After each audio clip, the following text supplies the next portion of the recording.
किसी को इतना भी मत डराओ कि डर ही खत्म हो जाए। प्रियंका चोपड़ा अभिनीत MC मैरी कॉम की जिंदगी पर बनी मैरी कॉम फिल्म का ये डायलॉग तो आपको याद ही होगा। भारतीय मुक्केबाज मैरी कॉम की जिंदगी संघर्षों और चुनौतियों से भरी रही, लेकिन फिर भी उन्होंने प्रत्येक चुनौती का डट कर सामना किया और लगातार आगे बढ़ती रही और बनी 8 बार की विश्व मुक्केबाजी चैंपियनशिप विजेता। उनकी ये कहानी हर एक भारतीय के लिए गर्व का विषय है। आप देख रहे हैं DNP इंडिया और मैं हूं आपके साथ सुनीता। तो दोस्तों, मदर्स डे स्पेशल सेगमेंट में आज हम आपके लिए लेकर आए हैं देश की उन चुनिंदा महिला खिलाड़ियों की दास्तान जिन्होंने न केवल देश के लिए मेडल्स जीते बल्कि एक मां होने का फर्ज भी बखूबी निभाया और लगातार देश के लिए खेलती रही। मैरी कॉम दुबली पतली सी गांव की लड़की जो बचपन में खेती और खेल के सिवाय कुछ नहीं जानती थी, पर उसमें एक चीज थी, सपना जीने की अद्भुत क्षमता। यही कारण था कि वो कितनी भी गरीब थी पर क्षमता और नाम से अमीर थी, क्योंकि मैरी कॉम का असली नाम ही है मेंगते चेंगनेइजिंग, जिसका अर्थ है समृद्धशाली। World boxing champion Mary Kom 1 मार्च 1983 को भारत के मणिपुर के कनगथेई में एक आर्थिक रूप से कमजोर और बेहद ही गरीब परिवार में पैदा हुई। उनके पिता एक गरीब किसान थे जो किसी तरह से अपने परिवार का गुजर बसर करते थे। मैरी कॉम अपने माता पिता की सबसे बड़ी संतान थी। इनके 4 और भाई बहन भी थे। अपने परिवार का पालन पोषण करने में वे अपने माता पिता के साथ खेतों में काम करती थी और भाई बहनों का खूब ख्याल रखती थी।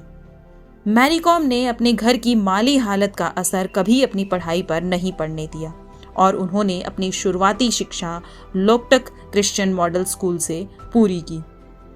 इसके बाद उन्होंने 8वीं तक की पढ़ाई मोइरंग के सेंट जेवियर कैथोलिक स्कूल से की और उन्होंने इसके बाद इम्फाल के NIOS से अपनी स्कूली शिक्षा पूरी की। इसके बाद उन्होंने राजधानी इम्फाल के कॉलेज से अपनी ग्रेजुएशन की डिग्री पूरी की।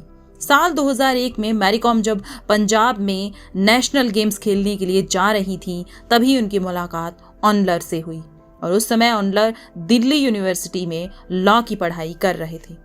पहले दोनों बहुत अच्छे दोस्त बने, फिर करीब 4 सालों तक दोनों की दोस्ती चली और उसके बाद ये रिश्ता प्यार में बदल गया और फिर साल 2005 में दोनों ने एक दूसरे से शादी कर ली। इस दौरान मैरी कॉम ने अपना खेल जारी रखा और लगातार नेशनल और इंटरनेशनल चैंपियनशिप में भाग लेती रही।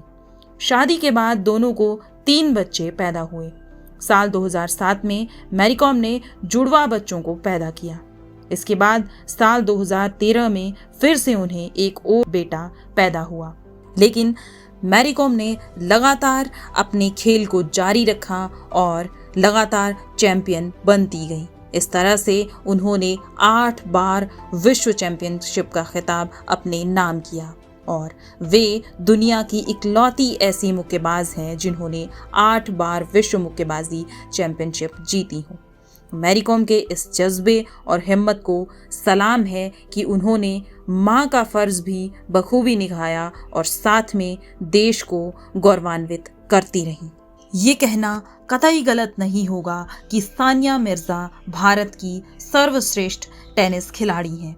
जनवरी 2020 में जब वे पहली बार मां बनने के बाद टेनिस कोर्ट पर लौटीं तो उनमें न तो खेल के लिए उत्साह में कोई कमी दिखी और न ही अपने खेल के लिए महत्व में कोई कमी।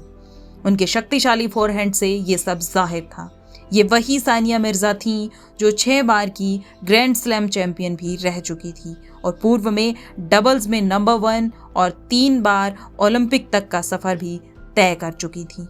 रियो 2016 ओलंपिक में सेमीफाइनल तक का सफर तय करने वाली सानिया मिर्जा के नाम 42 WTA युगल खिताब है, जो कि अभी तक की सबसे सफल युगल खिलाड़ियों में से एक है। वो WTA की सिंगल्स रैंकिंग में शीर्ष 30 में जगह बनाने वाली एकमात्र भारतीय हैं। सानिया मिर्जा ने डबल्स में ज्यादा सफलता प्राप्त की है।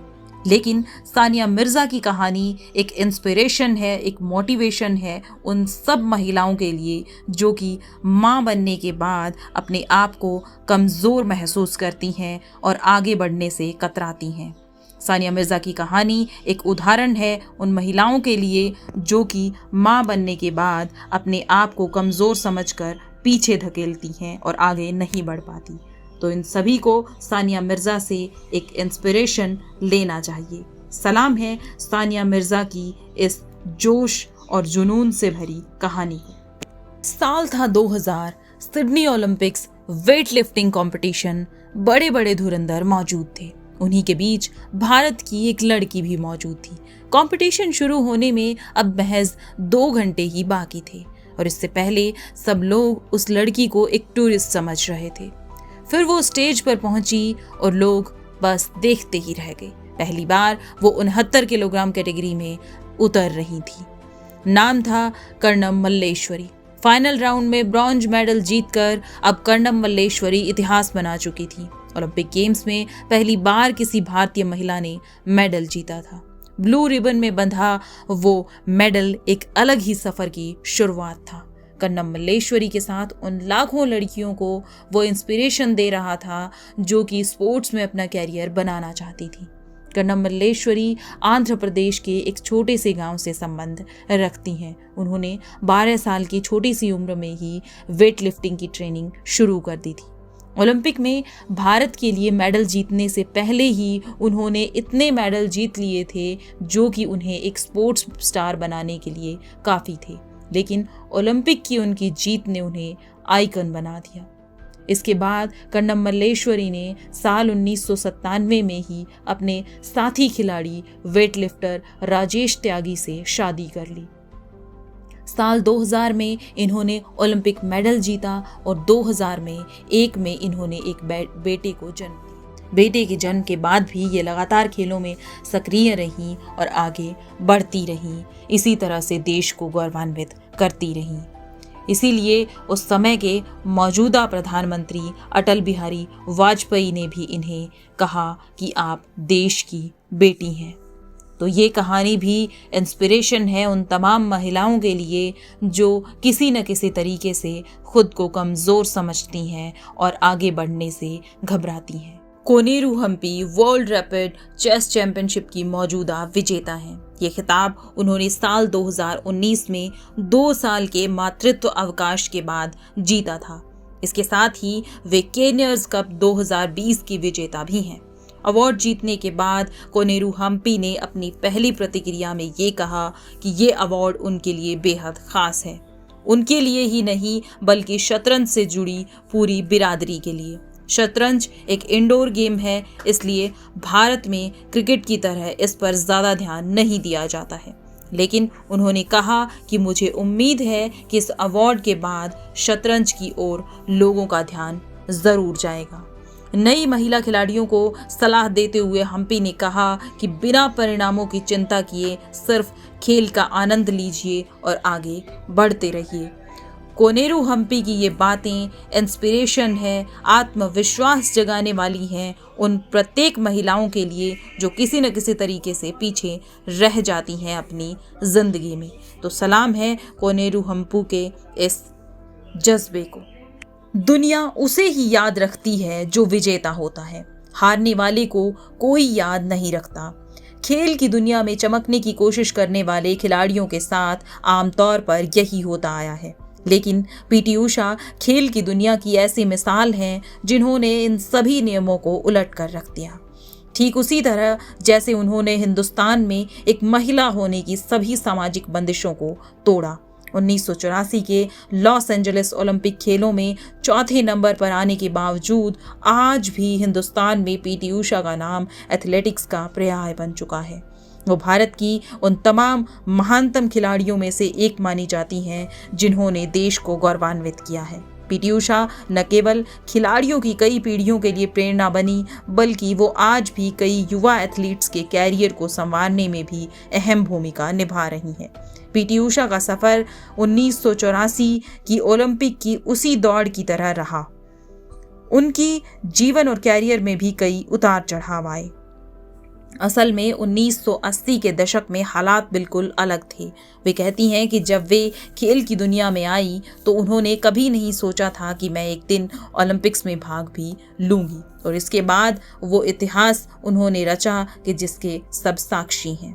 साल 1991 में पीटी उषा ने शादी कर ली और शादी के बाद उन्होंने एथलेटिक्स से कुछ समय का ब्रेक ले लिया। कुछ समय का ब्रेक लेने के बाद पीटी उषा खेलों की दुनिया में दोबारा आई और इसके बाद उन्होंने उसी जज्बे और जुनून के साथ अपने खेल को आगे बढ़ाया और लगातार देश के लिए मेडल्स जीतती रहीं। और जब उन्होंने साल 1997 में अपने खेलों के कैरियर को अलविदा कहा, तब तक वे भारत के लिए 103 अंतर्राष्ट्रीय मेडल जीत चुकी थीं। अब पीटी उषा ने ओलंपिक में मेडल जीतने की चाहत रखने वाले युवा खिलाड़ियों को ट्रेनिंग देने के लिए एक एकेडमी शुरू कर दी है। तो पीटी उषा की ये कहानी इंस्पिरेशन है, आत्मविश्वास जगाने वाली है उन तमाम महिलाओं के लिए जो अपनी जिंदगी में किसी न किसी तरीके से आगे नहीं बढ़ पाती हैं। वह ऊष्मा है, ऊर्जा है, प्रकृति है, पृथ्वी है, क्योंकि वही तो आधी दुनिया और पूरी स्त्री है। तो दोस्तों, सलाम करते हैं हम इन तमाम महिला खिलाड़ियों के जज्बे, जुनून, जोश और हिम्मत को, जिसकी बदौलत ये लगातार आगे बढ़ती रही और देश को गौरवान्वित करती रही। साथ ही साथ इन्होंने मां शब्द के अर्थ को भी सार्थक किया है। तो दोस्तों, कैसा लगा आपको हमारा मदर्स डे स्पेशल सेगमेंट, हमें जरूर बताइएगा, ताकि हम समय समय पर आपके लिए ऐसी ही मोटिवेशनल स्टोरीज लेकर आते रहें। अभी के लिए फिलहाल इतना ही, मिलते हैं फिर एक नई स्टोरी के साथ। तब तक के लिए अपना ख्याल रखिएगा। Stay home, stay safe. अगर आपने हमारे चैनल को सब्सक्राइब नहीं किया है तो सब्सक्राइब कर दीजिएगा। लाइक, शेयर और कमेंट करना ना भूलिएगा।